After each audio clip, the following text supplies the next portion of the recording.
So, Jojolands Chapter 1 is finally here, and there is so much to talk about for this chapter, because it was absolutely incredible. First of all, Jodio Joestar. This is the name of our brand new protagonist, and honestly, that's hilarious. Jodio Joestar. It doesn't get better. I have seen a lot of people hate on the name, but honestly, I love it. I think it works really well for the end of JoJo. It's actually perfect. So what if it's not a real name and it means something funny in Spanish? I think it's fitting for this character, especially because this JoJo is one of the coolest already. His design is really good and his personality doesn't disappoint either. He's really cool as well. He's definitely the most morally gray of the Joestars, of what we know, of course. It's like Giorno, but instead of being righteous, he just knows he's really cool and is gonna make fat stacks by the end of the story. He's just so angsty,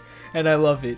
And it makes sense for him being 15 after all. So, yeah, he's 15. And just so you all remember, this part takes place after 2020. I'm guessing like 2022 or 2023, since this is post-pandemic. This means that the protagonist is born in like 2007 or 2008. Like, he's so young. Jodio is the first Joestar I'm actually older than in the actual timeline, and it's wild to see that. As wild as the fact that Jodio has a brother. The main JoJo has a brother who is alive and kicking and will take part in the story. It's not the twin Joestars that everyone wanted, but honestly, I like this more. It gives Jodio a mentor type of figure that isn't Isabelli. But Dragona is someone who's been with Jodio his whole life. And I'm just using he because Jodio calls him bro. Just putting it out there for all of you. But yeah, I'm super interested in what this character will hold for the future of the part. I wonder where they got their tattoos from and all that. Like, I wonder if it'll play a part in the story or Dragona's backstory, and not just an aesthetic choice, since they are as aesthetically pleasing as their stands named November Rain and Smooth Operators. These stands, they look really cool. November Rain seems really interesting. So far it seems like Jodio can manipulate the rain that comes out of the stand, but obviously with just one chapter, it's really hard to say. Dragona seems to be able to change the shape of stuff, like literally taking a piece of something and molding it to whatever.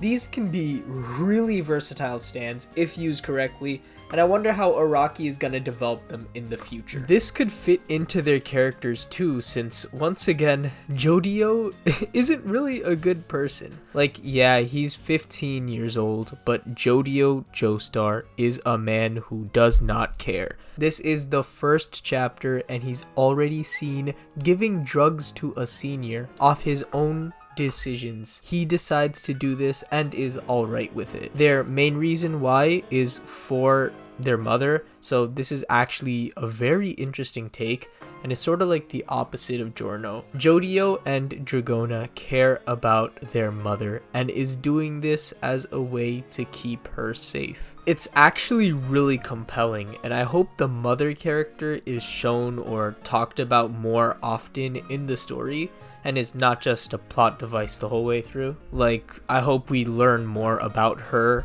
as a person. Paco Lovelantes is my goat. That's my man right there. He lost a chunk of his ear because of an abusive dad, and this will definitely tie into a more developed backstory for the future, which I cannot wait for. His stand is also really cool. The Hustler. That already is a fire name. He can swipe anything he wants from anyone without the need to use his fingers or even his hands at all.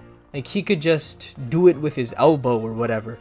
It's really cool, and I could see a lot of uses. It seems like one of those stands that doesn't seem useful at first, but will definitely look really strong later on, mainly due to the applications Paco will use with it. Like, I hope Paco is really smart and can use the stand really well. And Jodio hinted that he might have some more abilities within that ability, so I'm excited for that one. Hot dog guy. He's not just a side character. He's going to be a party member for the part, and I am excited. I know this guy was already having a huge following before the part even started, so it's great to see him have a role in this part. He's quite mysterious at the moment, so I hope we get some answers soon because I can't wait. And a bunch of others can't either. Like seriously, his design looks really good as well. And of the 4 main characters so far, he definitely has that comic relief vibe that everyone needs. Let's just hope that this one isn't as controversial as last time. Meryl May Qi is the boss of our main characters, so this means I was right for once.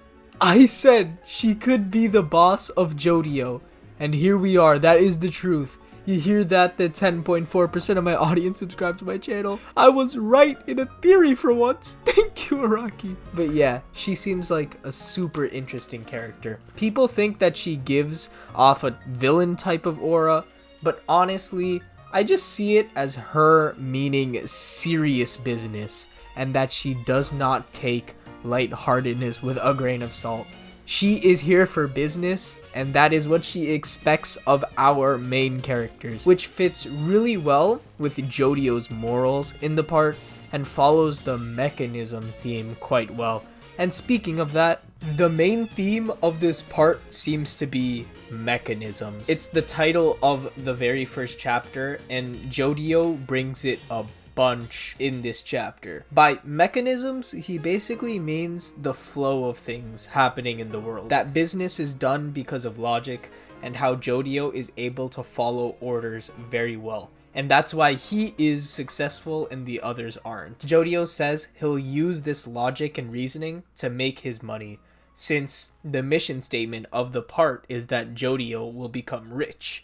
This could hint towards a stand evolution or whatever that will have to do with logic, sort of like Wonder of You. I'm just saying. Okay, but Araki, where is Kei Nijimura? She's not in the family tree that you made connecting Jodio and Dragona Joestar to the other Joestars. Why would you do this to me? You have this beautiful character right here, Araki. This beautiful being, the greatest thing ever.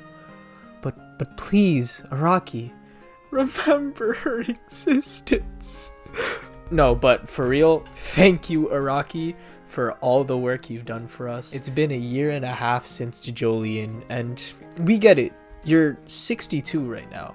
You needed a break, and you got your rest, but now you're here to supply us with the greatest story of all time. And I cannot wait. In fact, come appreciate Araki with me with this video right here.